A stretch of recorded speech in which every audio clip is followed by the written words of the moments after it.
இந்த ஆண்டு பாப்மோசனி ஏகாதசி மார்ச் 25ஆம் தேதி செவ்வாய்க்கிழமை வருகிறது. அன்று பெருமாளுக்கு மிகவும் உகந்த திருவோண நட்சத்திரத்துடன் இணைந்து வருவது இன்னும் விசேஷமானதாகும்.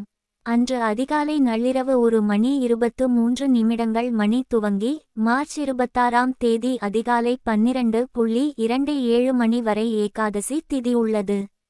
இந்த நாளில் குறிப்பிட்ட 8 விஷயங்களை செய்வதால் பெருமாளின் அருளால் அனைத்து விதமான பிரச்சனைகளில் இருந்தும் தடைகளில் இருந்தும் விடுபட முடியும். அதோடு பெருமாளின் அருளும் செல்வ வளமும் தரக்கூடிய புனிதமான விரதம் இதுவாகும். பங்குனி மாத ஏகாதசி என்பது இந்த பிறவியில் மட்டுமின்றி முந்தைய பிறவிகளில் செய்த பாவங்களில் இருந்தும் விடுபட உதவுகிறது.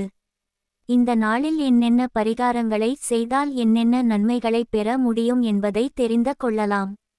விரதங்களில் மிகவும் உயர்வான விரதமாக கருதப்படுவது ஏகாதசி விரதம். திதிகளில் 11வது திதியாக வரும் ஏகாதசி திதி மாதத்திற்கு 2 முறை வரை ஒரு வருடத்திற்கு 24 அல்லது 25 ஏகாதசிகள் வரும். இவற்றில் பங்குனி மாத தேய்பிறையில் வரக்கூடிய ஏகாதசிக்கு பாப்மோசனி ஏகாதசி என்று பெயர். அதாவது அனைத்து விதமான பாவங்களில் இருந்து நம்மை விடுவிக்கக்கூடிய ஏகாதசி என்று அர்த்தம். இந்த நாளில் பக்தர்கள் பலரும் தீவிரமாக விரதம் கடைபிடிப்பது வழக்கம்.